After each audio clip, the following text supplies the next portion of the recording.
Good morning, Kristen. How are you doing? Good, Dr. Ping. I'm excellent. How about yourself? Yeah, doing good. So, your husband is doing much better now? He is doing much better, a little bit better, a Okay. little bit stronger every day. Thank you for asking. Oh, no problem, man. That's kind of hard. Like, go through that. So, It's been a journey. yeah, yeah. How long has it taken? Well, he and I both woke up the morning of September 12th with body aches. Wow. So we both got sick at exactly the same time. That first week was okay. We managed. It wasn't too bad, but that second week hit us both really hard.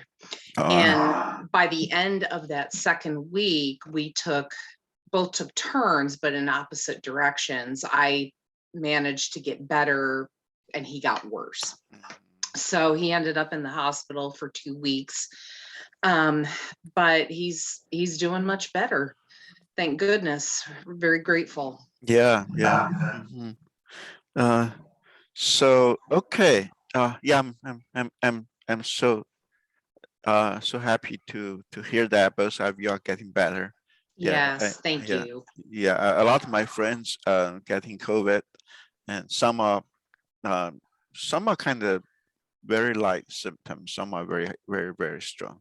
So I guess Yeah, I had hoped we would be the light symptom people, but we weren't. right, right. Yeah, it's hard to tell me who would get, you know, who would be hit harder or who just like had just very very light symptoms and things to go through it. That's right. And the hospital told both of us that even after a year and a half, they can't figure out why some people get hard, why some don't. It's very random. There's no pattern they can find. It's very mysterious. Yeah. Hmm. Okay. All right. So let's talk about what you do, and well, I know what you do, but just for our listeners, and Sure. mhm, Well, I have a degree in mm, Spanish and business. I was a Spanish classroom teacher for quite a long time, moved into learning and development. And then late last year, as a result of COVID, the job that I held, I was a learning and development manager. I lost that mm, from COVID business loss. mm, So, what can I do? Um, I've always wanted to work for myself for a very long time, but I just couldn't quite figure out what to do, how to do it. Um, so I came up with the idea of applying some of the principles that I used in the job that I had lost, and I decided to start a tutoring business, and it's called KF Educational Consulting, KF being my mm, initials. And what I do is I match teachers that are looking for supplemental work, tutoring students with the students that need help in those areas. And I try my very hardest to provide tutoring services in literally any subject that a student might need. Um, so I'm working on growing that. This was very grassroots, organic mhm. marketing that I've been doing just because I didn't have a large budget to start with. Right. So it's slowly growing. Yeah, that actually, you're part of the trend during, I mean, the COVID era, Hmm. and if there's a name for it, is that a lot of people either because they lost a job or because they were working at home, and so they actually started their own business, and it seems like a lot of them actually are doing well. Um, Yeah. yeah, so that's Yeah. yeah, I think so I think that's one of the reasons many people now quitting kind of like a day job, so to speak, and can Hmm. focus on their own like freelancing kind of business. Yes, and it's interesting. I was just reading an article on, I believe it was Business Insider. I follow their page on Facebook, Uh-huh. and they just had an article that I'm not sure exactly when it ran, but it appeared on my feed last night, talking about that. They're coining it the Great Right. Resignation, if you Right. will, Mm, where a lot of people are deciding in light of all that happened during COVID, the working at home. And now a lot of companies are saying to people, well, now we want you to come back to the office right. 40 hours a week. And people No. are like, wait a minute, I don't really want to do that. Right. I got used to not having a commute. My pet's used to having me at home. Hmm. It's so much, I can do my job from home. Why am I being asked to go back to the office and all these other things? So they're looking for ways to either find another job that will allow them to work remotely or to work for themselves. Right. And it went on to say how successful most of the people who have found ways to work for themselves um, are, because they're finding areas in which people need services and finding ways to cater to those services. Right. Right. Yeah. And also because the technology, because the internet and all that, and Hmm. definitely in my case, I used to just tutor like in person, and because of COVID, everything moved online, and that has been a very. I mean, I benefit greatly from that. Hmm. That basically kind of like I'm not limited by the location. So I can Right. tutor someone in California or Hawaii or Hmm. New York, and I think that also well, one of actually silver linings of that is people find that they can work from home, and also uh, uh, for parents to realize that Hmm. well, they can help their kids by Yes. by like use kind of like use your services to find the right tutor and to connect. And Yeah. yeah, and of course, like you and I are aware, is that also because of COVID, a lot parents realize that their kids are not really learning in Yes. schools. So and that become and not only that, and many schools are pushing this very divisive. I mean, divisive like race kind of Hmm. um, you know uh, everything can look through the lens of the race, Yes. and sometimes it's actually quite become quite ridiculous. Yes. So a lot of parents are putting their kids out from schools, so they start Hmm. homeschooling or they go to private school. But personally, I believe that homeschooling is the best option. Hmm. I mean, sometimes some parents cannot do that, but if they have the opportunities, definitely homeschooling is very good for kids. Yeah, absolutely. Obviously, the parents can control what the kids are learning, and you can incorporate a lot of practical, everyday skills that kids would never learn at Right, school. Things like cooking, right, um, how to run a household, right, financial things, how to handle your household money, right, gardening, you name it. So kids are one of the nice things about homeschooling is that parents can incorporate all these things that normally kids graduate from high school, and we read about it all the time. They have no clue how to do a checkbook, right, how to cook, how to do so many things that you need to know as an adult in order to take care of yourself. right, exactly. And also the time. I mean, uh, the time the efficiency of time spent because um, normally you just, if you homeschool your own kids, you just need like about 3 or 4 hours. I mean, depends on the age. And the Hmm. younger ones, probably just 1 hour to 2 hours. And Hmm. when you get to middle school, high school, you just need to like spend 3 or 4 hours. So it saves Right. not time. And also on the other hand, it shows how little learning actually is in the Yes. schoolroom setting. Yeah. Hmm. It's Uh, amazing how COVID exposed right. when the kids had to switch to that online learning from home. That really exposed to a lot of parents just how little learning and instruction takes place at Right. school. Yeah.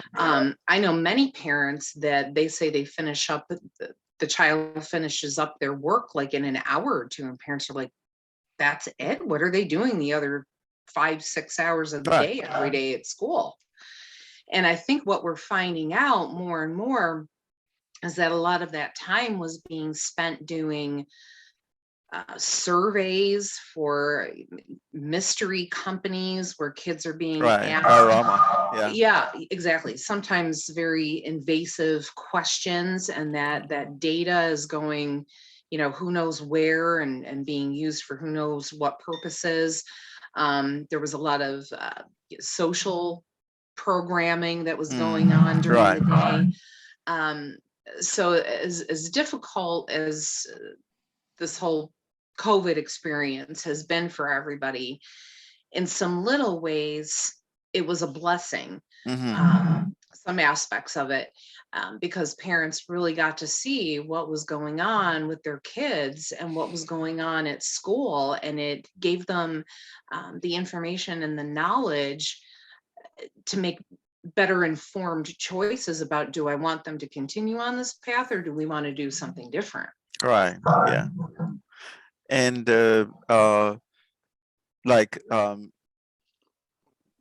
the all the so anyway, on my own tutor business, and pretty much all my students, I just need to spend half an hour per week Yeah. with them, and to be kind of to add their grade level, and many times actually go beyond that.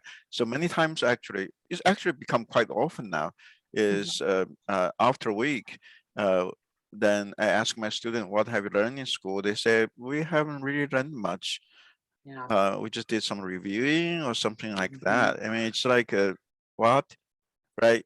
I only half an hour a week. That, Mhm. that shouldn't be the case, right? Yeah, absolutely. For the amount of time that's spent, you wonder, what were they doing? Right. And I think we all know that, part of the issue is you have a lot of these classes that consist of, 30, close to 30 or somewhere around 30 students, all with different personalities, different needs. There might be some behavior issues in the class. And I think more and more we're learning that that's what's eating up a lot of the time, is Right. trying to cater to 30 different kids in different places with different abilities. And I think obviously when you have that one-on-one tutoring or one-on-one time with a teacher at school, a lot more gets done because it can be tailored To the directly to person. the student's needs Yeah. instead of having to satisfy and reach everybody at once. Right. It just kind of, in a way, it shows that uh, the limitations of a schooling model, and Yes. and especially um, the way they handled it. Like in the past, basically, if you're behind, you're on your own, right? And Yes. and Hmm. so that way they can focus on people who actually are learning, Hmm. which sounds like not sounds, well, sounds like it's not nice, right? We want to help Yeah. everyone. I mean, always help Sure. everybody, but unfortunately, in the practice, it becomes that uh, everybody get left behind. I mean, right? We don't Yeah. want anyone left behind. So now Hmm. all the attentions, the resources being are used to help Yes. people who do not want to learn, to help the student who do not want to learn, which makes the people who actually want to learn being kind of ignored. Yeah, or at the very least, they're very bored Right. sitting in class when they want to learn, but they can't because we either have behavior issues or kids who aren't quite grasping what's going on. And I really feel for classroom teachers. Yeah. I did that for a while. It's been a number of years teaching Spanish, but I can't imagine in subjects like math in particular, or maybe science, or some of those, or any subject really, where students are struggling. I really feel for classroom teachers. I don't know how they manage that with 30 kids in the room. Right. How do you reach everybody? It's almost impossible. Well, Someone is going to be left behind. right. And unfortunately, pretty much all of them get left behind. So, I mean, I taught in a private college prep school for 7 years, and so I kind of have some inside knowledge, just like you do. Is that one of the things is that we just push the kids to the next grade level without really making sure whether or not they are ready for it. And so that become a problem because I mean, you can push someone from first grade, second grade, right? And there may be some people are not catching up, and then you move on to third grade. There's more people are not catching up. Then you move on and become more and more people are not really at the grade level. And then that become a problem for the next for the teacher for the next level, right? Next grade level. So all of a sudden you have so many kids who are not ready. So what are you going to do, right? And the easiest way, which is pretty bad, but is just kind of push them to the next level. Just like how to say, the kick the can down the street, right? Yeah. So that way it looks good on the paper, and you're not getting in trouble, but then you just give the problem to the next one. Yeah, it snowballs. Yeah. So this actually, in a way, is not just in our education system, it's also in our political system, right? We just kick the kick the can down the street. We just give the problem to the next person. Yeah.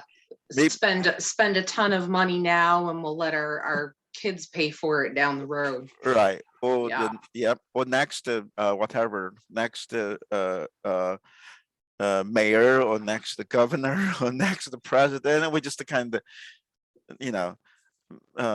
not really. Somehow we get into this weird system that if you want to play, if you don't want to get in trouble, you just play that system. But as a teacher, I mean, I know how hard it is if you really want to teach.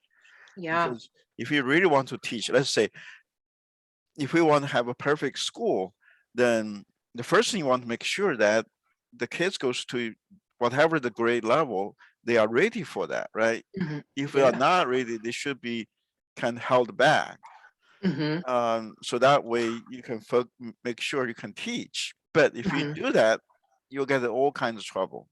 Oh yeah. The parents are upset, the principal is upset, doesn't look good when they have to report to the state.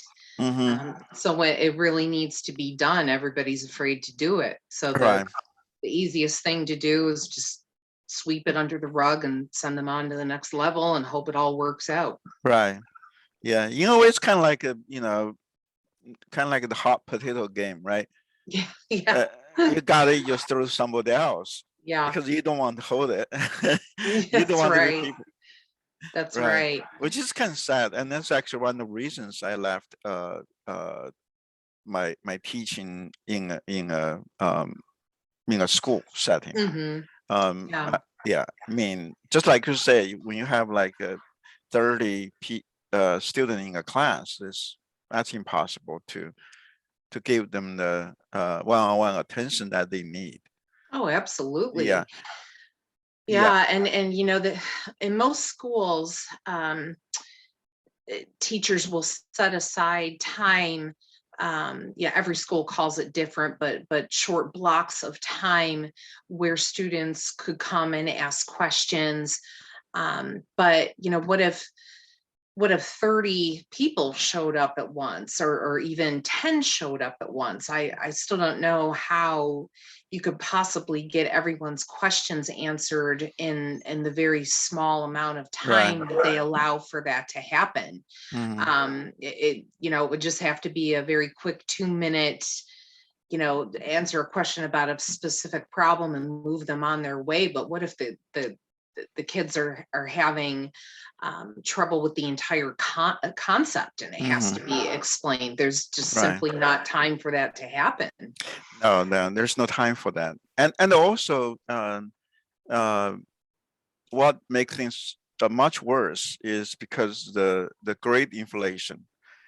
Oh yeah. Yeah, because in the past, Hmm. the kids has to make an effort, right? Hmm. If they don't understand, they will get a D or F, and so they have to ask for help. But right now, they will get a B Yeah. and or C or B. So why bother, right? So the kids Yeah. won't even come to you because they can easily get a C and Hmm. or B, and they just move on with it. Yeah. Yeah, which I that part I do not understand is that everybody's I mean, in the system, everybody is going along with it, even though Hmm. uh, it, we are misleading the parents Oh sure. because parents look at their kids, their grades look like good on paper, right? Hmm. It's you got B's and you got a couple A's. They think, oh, that's good, Hmm. but actually, I mean, if uh, we use the same standard back 20 years ago, they probably got like D's and F's, Yeah. right? But so the parents got misled to Hmm. believe that their kids are having a education, but the kids don't. Yeah, and I think what some people don't realize is that they might think they're doing the kids a favor by giving them a somewhat decent grade so they don't get in trouble at home, and that kind of a thing, but they're not doing them any favors at all. And you talked about it misleads the parents. Another aspect of that is if the student decides to attend college, you're also misleading not only the student and their potential ability to be successful in those college classes, but Right. you're also misleading the college into thinking the student knows what they need to know to be successful at our institution. So Right. everybody's being deceived. Yeah, and I saw a statistic on this, like for 4-year college, the freshmen, about 40% they have to take remedial classes, Oh yeah. uh, Hmm. and that should be, the front page, big news, all that, but that's not happening. Nobody Yeah. is. At least the media did not want to touch that, and Yeah. and that become a problem because those kids, uh, most of them are who are in the remedial classes. A lot of them uh, will quit after a year or Wow. two. Uh, Sure. s- so now, not only you don't have any college credit, now you have a student debt you had to pay Yes. for. Pay back. It's just like the whole thing is. Um, yeah, I still mm, quite figure it out yet. Why we let it Yeah. uh, happen, and we still Hmm. nobody's talking about it, right? There's many Yeah. things we talk about. Okay, oh, we need more money, right? Always we need Mhm. more money, but nobody's talking about the problem. Mhm.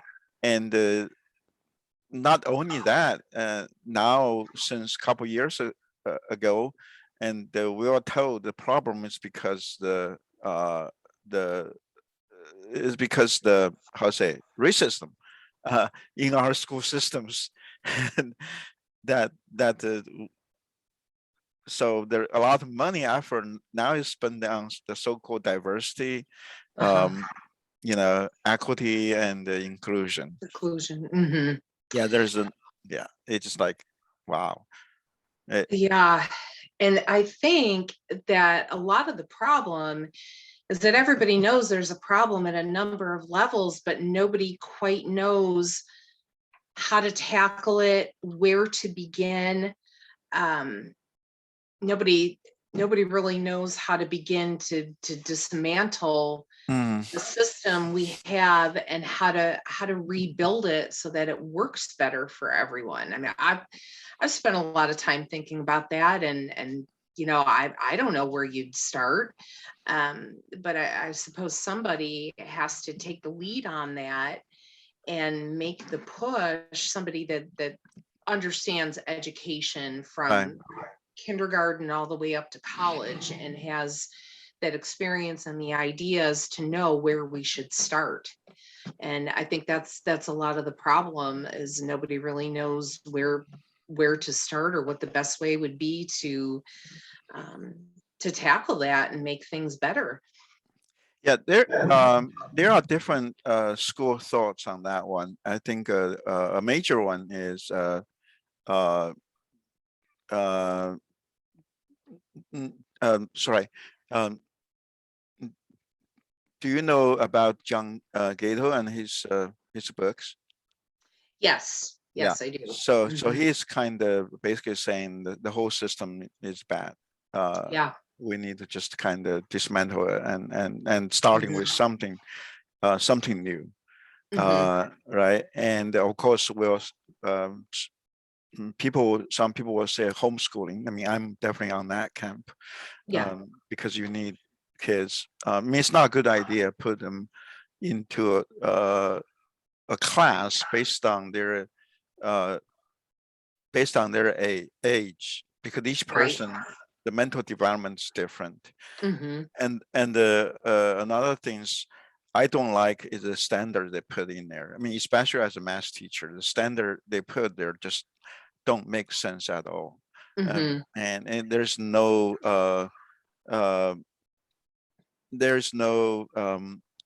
how to say, it just scatter. If you look at that, it's just like different topics put together. Yeah. It's kind of like I mean, there's no I mean, I'm sure whoever designed it maybe has some idea, right? Mhm. But in practice, especially for the teachers to teach according to the standard, it just doesn't make sense at all. I mean, it's like Mhm. the the concept is scattered all over, Yeah. And and there's no depth. no depth. It's just like uh, there is a saying for that. It's kind of like a mile long and an inch deep. Yes. It's kind of like, Absolutely. I mean, it's and also they throw in the concept which they throw in too early. Like Mhm. you're talking about like third or fourth grader or fifth graders, and they have to learn something about statistics. Mhm. I mean, why you want to do that at that age? You should just focus on Yeah. something, just trying to get the times table right, right? Uh-huh. I mean, Yeah. we still Yeah. have like uh, high school students. A lot of high school students nowadays are actually struggling with times table. Yeah. And I don't know how you could possibly do anything else in math if you don't have those lower level, if you were Right. things mastered first. Yeah. I think this actually get back and kind of get back to the great inflation, Mhm. because people can just move on to the next level without learning Yeah. anything. Mhm. And I think about weeks ago, I heard from another teacher that in her school, even if the kids don't turn in their homework, they're still get 50%. That is my school district that I live Really? in, that you're speaking about, and that is 100% truth. I- Also, in Is that addition, that's applied to every subject? I think so. Don't quote me on that because I Okay. haven't looked into it that deeply, but I have seen that that is the case. And on top of that, not just with the homework, but also um, test taking. If they put anything on the paper at all, in other words, that they put something, an answer for one question, and that's not even right, Mhm. and leave the rest of it blank, they're still required to get at least 50%, Wow. just because they made a mark on the paper. Right. They made some kind of effort. Yes. Yeah. Well, when I was teaching at a private college prep school, so basically, if they did homework, they'll get full mark, even though Mm, they got something wrong. Okay. wow. Uh, and then when they take the test, even if they get every problem wrong, they still get 50%. But Wow. but what happening in your school district is much, much worse, Yes. because in my former school, if they don't turn in the homework, they won't get the grade. They have to turn in the Hmm. homework. Hmm. And when they do the test, they have to answer every problem questions, Hmm. right? Hmm. Man, but of course they can just write kind of the wrong answer to it, right? Hmm. And they still get 50%. But like what you say, that's I wonder how many actual parents know about it. Yeah, honestly, if you're not on some of those social media pages, parent groups where they discuss the issues within the schools, you're not going to know about any of it. Wow. Um, as far as I know, yeah. So if you don't search out those alternative sources of information, like the private parent groups where they discuss the goings on, I don't really see how you would Wow. know or have any idea how things are being graded, about things like what we just discussed about the 50%, Mm, and even things like um, some of the social things that are going on in right. school that a lot of parents don't like, any gender can use any bathroom, Right. and kids wearing animal costumes Right. in Right. schools and things like that. If you're not on those social media pages or seek out alternative sources of information, you wouldn't have any idea these things are going on, unless you heard it from your own child. Right. Yeah, exactly. And that's Yeah. actually the reason I start my podcast, is to expose all of that to parents. So Yeah. parents needs to know what's going on. Yes. Um, and in a way, I am optimistic, because we see what happened in other states when the parents get involved. And Yes. yeah, I mean, I think for many people, public school still that's their option, right? Hmm. And Yeah. but if that's the case, then parents has to get involved and really make sure the school um, really just focus on academics, Hmm. not anything else. And that's what public school was for, right? Yeah. Academics, no politics, no, Hmm. uh, Social programming. right, no social programming, and no religion, right? Hmm. But unfortunately, that what's happening is actually right now, especially through the social emotional learning, Hmm. that's actually a religion. I mean, it's not just they actually close that in some scientific, um, you know, uh, uh, disguise, but Hmm. but if you look into it, and if you look at the beginning of the social immersion learning, actually, that came from the New Age, you know, religious, whatever the belief. Uh, Hmm. so Yeah. A way, it feels like public schools anymore, their aim is to get kids as far away from traditional values Oh yeah, and the values upon which the country was founded, the values that their parents, many of their parents hold. It feels like the purpose of public school anymore is to pull kids away from anything that's been traditional right. and to mold them into, as you say, new age beings. Right. Yeah. I actually was reading a biography about this person. Uh, he has a foundation. I can forget the name of that. John Cater or something like that. That's Cater Institute, which actually one of the um, funding foundations Mhm. for Castle. Okay. Yeah, Hmm. Castle is the nonprofit which kind of pushing social emotional learning. Uh-huh. So this guy, and he is just into all kinds of, you know, talking to dead people using a medium, and he believed that he was incarnated, um, and you know, several times Hmm. over the history, and people like me. That's basically what the institute was. He founded that is trying to transform American society into this new age. Uh, Yeah. um, but just uh, they just kind of sneaked in, right, into, but they actually using the pseudoscientific terminologies. So they're Hmm. talking about, psychology, talking about Hmm. neurosciences, and all kind of things. But what they are pushed into actually is a new religion.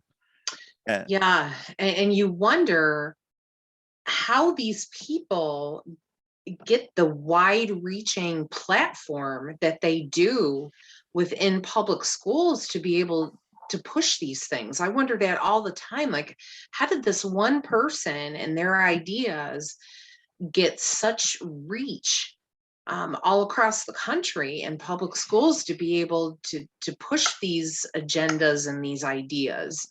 That's really curious to me, how that happens. yeah, to me, I mean, as a Christian, I think my understanding is that, I mean, it is a spiritual battle, right?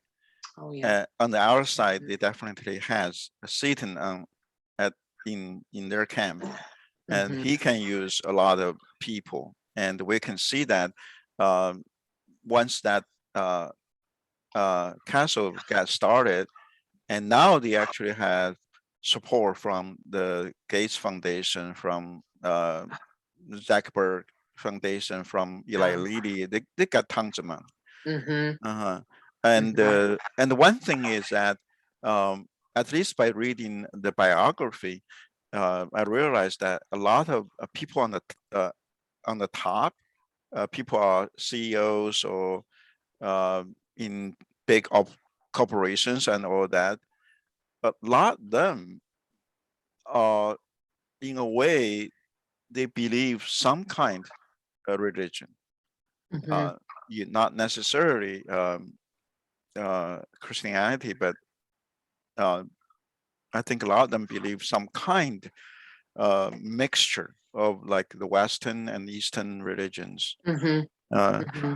yeah, and I think a lot of parents don't realize that yoga actually is a practice from the Buddhism, and it's not just for, you know, make you feel, just not just for personal health.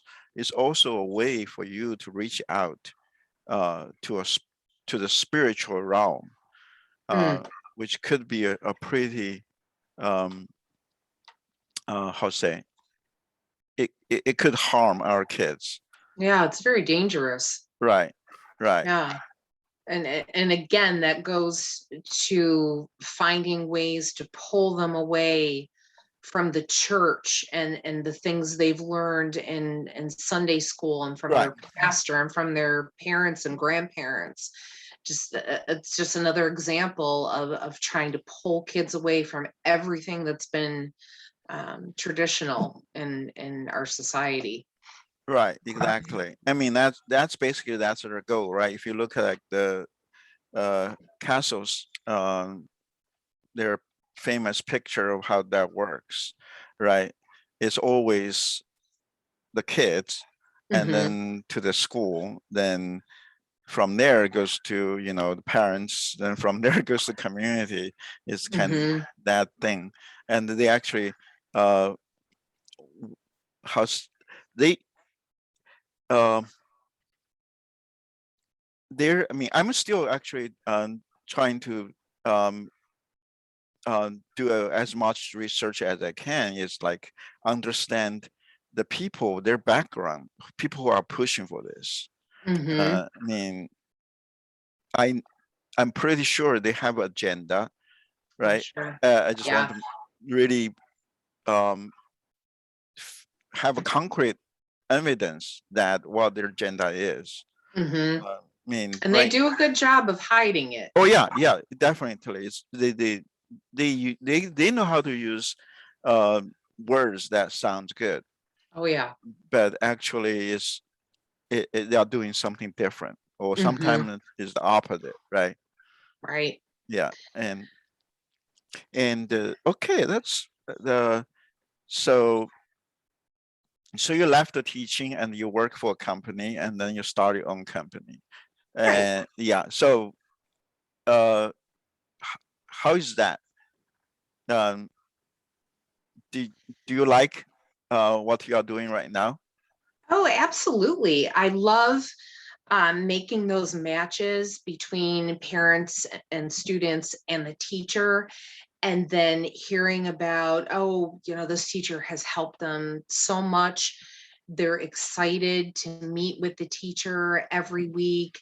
Um, eh, they've explained something in 15 minutes that my child has been struggling with for weeks or months, Mm, and this person just eh, because they were able to take the time, they put it in just the right words that made it click for my student. right, um, I love when I'm doing work that's fulfilling. right, And for me, it's so fulfilling to know that I was able to help them make that match and make the light bulb come on for that student, and they have more confidence. mm-hmm, They're happier now, either going to school or if they're homeschooled.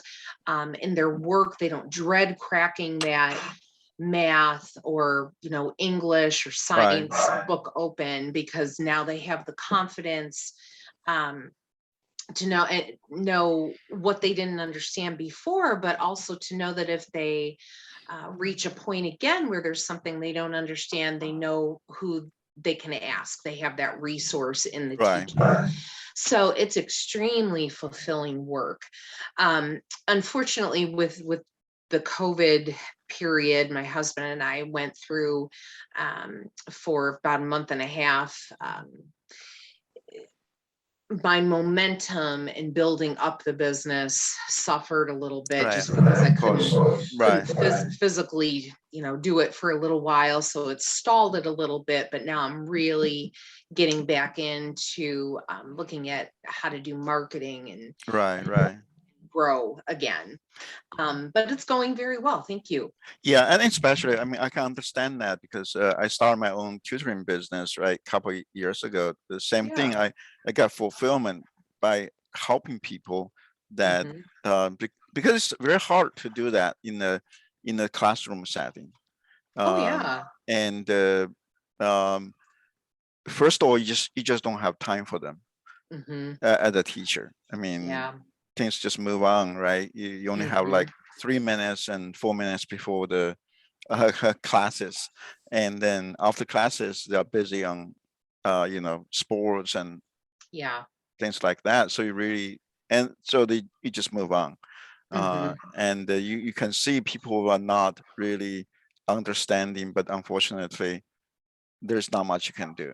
I mean, they really need Right. one-on-one. It's come down to they need one-on-one. Yeah. It won't take that long. A lot of times, just a few minutes, then Hmm. you'll get it. So it's Hmm. not some magical things that tutors like me that uh, uh, yeah, we are not that different from teachers in the classroom setting. Hmm. It's just like in the setting itself, you won't be able to do that. You won't be able to Right. give them one-on-one, and so uh, uh, so that's kind of for me. And that's why I like to do that, because I can really help the students, and people needs to help. Hmm. Especially that, because also in the classroom setting, you spend a lot of time just to manage your class, right? There Oh are people yeah, behavior. Hmm. behavior, people's they really don't want to learn and they shouldn't be there, but they have Hmm. to. They'll try to make problem for you. Yeah, Yeah, and back in the day, in my day, when you had a student or students, and there really weren't that many back then, but that were disrupting the right, class for whatever reason, they were taken to a different room or what have you, so that the students that remained were able to learn. But right. I'm not sure they're even allowed to do that kind of thing anymore. I don't think so. Or at least it's going to be very hard, Yes. and also for the teachers, you have to. Nowadays, there's a lot of paperwork Yeah. you have to do. Hmm. So of course, I mean, teachers just like any other persons, right? Yeah.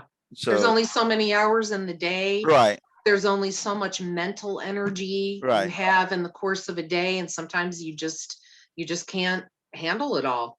right. And a lot of teachers actually uh, simply give up. Yeah. It's just like, Yeah. okay, well, you come, I'll make sure I'm here, and move on to the next class, and just you push Hmm. kids up to the next grade level, then that's Yeah, and they yeah, know they don't belong there, but they have to do it. right, right, Hmm. yeah, and Yeah, and then they burn out. oh yeah, You read so many stories about teachers graduate from college. They're excited. They can't wait to teach. They have all this energy and enthusiasm, and then within 5, 6 years, they're ready to quit. It's so sad. well, yeah. I mean, actually, a lot of people quit just after a year when they actually went into a real classroom, right? Yeah. And to see Hmm. there's not much you can do, because the Hmm. system, that's the problem. Yeah. The system make it that uh, if you really care about students, uh, you're going to run into a lot of problem. Yes. And if you just, it's kind of like any bureaucracy, right? In a Hmm. bureaucracy, there are people who um, who how say um, if you don't care, then it make life a lot easier for you. Yeah. If Just you're apathetic. yeah, just in Yeah. any bureaucracy. Because if you Hmm. care, you see the problem, you want to do something about it, and that's where you feel all the resistance, right? Hmm. And you get all kinds of troubles. And so Yeah. you learn just like play the game and to go with the flow and all that. Keep But the status quo. right, but Hmm. unfortunately, kids suffer. Uh, Yeah. yeah, so they this is the kids who will pay the price. Yes. Very Hmm. sad. Right. And again, where do you even begin to make changes? And on a very personal, level for parents, I think a lot of them, as we've seen within the past year, have decided to go ahead and pull their kids from public Right. schools and say Yeah. we're not going to be a part of this anymore. I don't Right. know how you're going to fix it, but all I know is my child or my children are not going to be a part of that anymore, and we're going to Right. do something different. Right, exactly. Yeah, to me, the public school system is kind of like a sinking Titanic. And Yeah. yeah, so you better save your kids out of it. And Yes. right, and And for more reasons than just academics, right, as we've talked about. exactly. And also, as Christians, like I believe that that's parents' responsibility to educate their kids. Uh, Yes. we shouldn't give just to to to the state, to the Hmm. government, let them educate. So Yes. parents have to get involved. I think that's I really believe the best option is homeschooling because the parents going to spend time with the kids and Hmm. also teach the kids uh, real life skills, uh, and, Absolutely. and it builds a relationship, right? You Oh need that. yeah. Otherwise, like when I was working um, as an engineer back then, my kids were in public school. Mhm. I don't spend enough time with my kids. Oh yeah. You Yeah, see them maybe a couple hours at night and then they have to go to bed. right. Like in my case, maybe just half an hour, 15, right? Yeah. Mhm. Yeah. Yeah. So yeah. Well, I think one thing I did right is when they were young, I always read Bible to them when they were in bed, read to them, and so Yeah. that they can go to sleep. Hmm. So they have a lot of those Bible knowledges. Um, then that can help them a lot later on. But still, I didn't spend enough time with them, Hmm. especially in terms teaching them, um, Hmm. Hmm. so definitely I think that is the best option. And also homeschooling is not that hard. I mean, there are many people has done that, and there are Hmm. many resources out there. uh, Yeah. yeah, and Yeah. right, I think there are a lot of people who would like to do that, but there's so many obstacles. I right, understand that obviously, every household has a certain set of bills that have to be paid. right, And, if you're a single parent or even if you're a two-parent household, it may be that both parents have to work full right, time to right, cover those bills. yep, Um, but so, there might be that barrier, and if they really want to do it, maybe they have to figure out, how can we live on one income or on a part-time income if they really want to be able to homeschool, right, or how can I work from home and yeah, also homeschool my child. But then that other set of barriers, like you mentioned, I think people have the impression that, oh, I could never homeschool, mhm, I don't know enough. But like you said, there now more than ever, there are a ton of resources out there. yeah, And I think a lot of parents, more than you might think, and right, be and able to teach your student. yeah, And then like certain subjects, like I know if I were to teach my kids at home, I could probably teach them math up to a certain point, but then I would need someone like you when they reach those upper levels, because I just don't have that right, knowledge. right, So you can bring in a teacher to help with maybe those upper level things that you just don't have the knowledge right, base for. yeah, exactly. And also I hope that church can get involved because church can start their own school.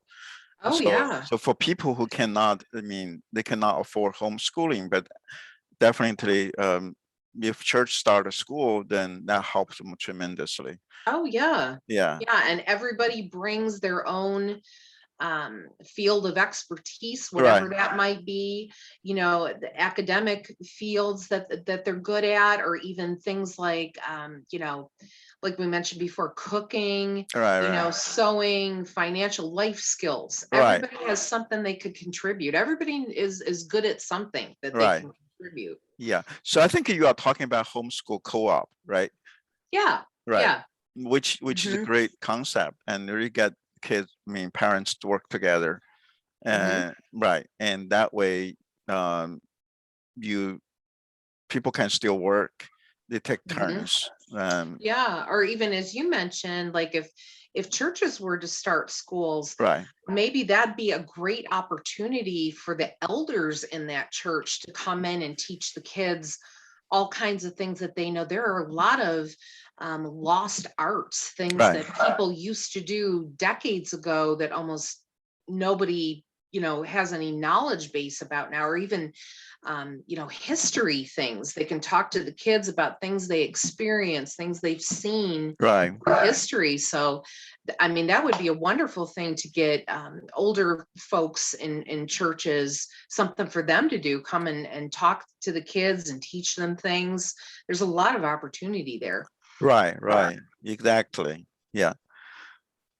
So back to your business. How do people get hold of you? Well, I have a Facebook page for my business, and again, it's KF, and that's F like in Frank, Right. Educational Consulting. I have a Mm, page there. You can obviously message me. I'll give you my phone number. It's 317-523-0341. 034. So 317 Mhm, 523 mhm, 0341. correct. Mhm. And my email is the same name, KF Educational Consulting, Mhm. and it's at outlook.com. Oh, cool. Yeah, I'll put that in the comment section when I share that. I mean, definitely. I mean, thank you for doing this. It's Oh, definitely absolutely. help a lot of people. I mean, the parents and also people like me, uh, as a kind of private tutor, Mm-hmm. uh, and that way I don't have to. I can just focus on the teaching part of it. Yeah. Um, so so have you take care like with the parents Mm-hmm. and things like that, like Mm-hmm. marketing things, which yeah, it definitely helped me a lot and introduced me to several new students. Uh, Yes, and really who all appreciate. love you. Oh, thank you, thank you. You're an excellent math teacher. That's what I keep hearing over and over again. Oh, thank you, thank you. I love maths, and so It shows. yeah, yeah. Uh-huh. Yes. And I find that the kids, I mean, you're introduced, they are smart kids. It's just like Mhm. they never get a chance to Yeah. understand in school. Mm-hmm. Mm-hmm. So Or maybe, they're embarrassed to ask questions in front of 29 other kids in the right, class. yeah, Yeah. definitely. I would be in that category if I was a kid, and that's why I I can. probably would too. And also it's kind of hard because sometimes you don't know, but you don't know uh, how to approach it, right? Yeah, And sure. so like like when I was teaching, like my some students said, I do not understand it. I said, where you don't mean, where do you don't understand it? Yeah. Which part you don't understand it? The typical answer is all of it. Yeah. What are you going to do with that, right? Yeah. All of it. Yeah. So it's very hard to do that in a classroom setting, but on one-on-one, I can find out. Oh, yeah. I can just show, Mm-hmm. okay, you don't understand this, let's go back. Do you Mm-hmm. understand that? Right?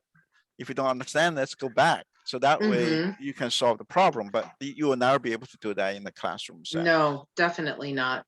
Mhm. Yeah. So I and the students and the parents appreciate your knowledge base on math so much. And I am amazed how quickly you can get to the heart of what they don't understand and get it cleared up. As you mentioned, usually Right. just half an hour a week works. Right. Yeah. Well, thank you so much. Oh, Really, thank you for having me. well, yeah, I do really appreciate what you are doing. You really provide a essential service to the parents and students. Well, Yeah, thank you. I and appreciate it. yeah, definitely wish you all the luck and you can expand your business. Thank you, Dr. Ping. And thank you for working with me on that.